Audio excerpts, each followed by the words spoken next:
કાલે બે મિત્ર મારી ઓફિસે આવ્યા એક એસઆઈપી શરૂ કરવા માટે. બંનેનું કેવું હતું કે સેમ એસઆઈપી ની રકમ સેમ ફંડમાં જ અમારે સ્ટાર્ટ કરવી છે, ઇન્વેસ્ટ કરવાનું છે. 1 કલાક વન ટુ વન ડિસ્કશન ચાલ્યું અને ખબર પડી કે બંનેના ગોલ અલગ હતા. એકનો ગોલ હતો ગાડી લેવા માટે, 4 વ્હીલર લેવા માટે, અને બીજાનો ગોલ હતો ચાઇલ્ડ એજ્યુકેશન માટે. એકની સેલેરી હતી 25,000 અને બીજાની સેલેરી હતી 40,000. બંનેની રિસ્ક કેપેસિટી અલગ. એક હાઈ રિસ્ક લેવા માંગતો હતો અને એક મીડિયમ ટાઈપનું રિસ્ક લેવા માંગતો હતો.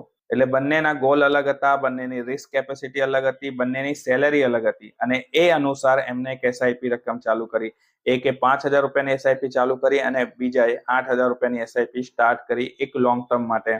એટલા માટે જ કહું છું દોસ્તો કે લાઈફમાં મેન્ટર હોવું ખૂબ જ જરૂરી છે. તમારી પાસે ફિનાન્શિયલ એડવાઇઝર હશે તો તમારા રિસ્ક કેપેસિટી અનુસાર તમારા ગોલ બેઝ આધારિત તમારી એસઆઈપી સ્ટાર્ટ થશે, જે તમને એક લોંગ ટર્મમાં એક તમારો વેલ્થ ક્રિએટ કરવામાં તમારો મેન્ટર તમને ખૂબ જ ઉપયોગી હોય છે.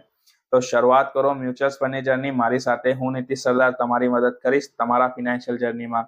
મારી સાથે જો મ્યુચ્યુઅલ ફંડની જર્ની સ્ટાર્ટ કરવી છે તો પ્રોફાઇલમાં એક લિંક આપી છે, એના પર ક્લિક કરો, ફોર્મ ભરો. મારા તરફથી તમને કોલ બેક આવશે તમારા ફિનાન્શિયલ જર્ની માટે. લાઈક, ફોલો અને શેર કરવાનું ના ભૂલતા.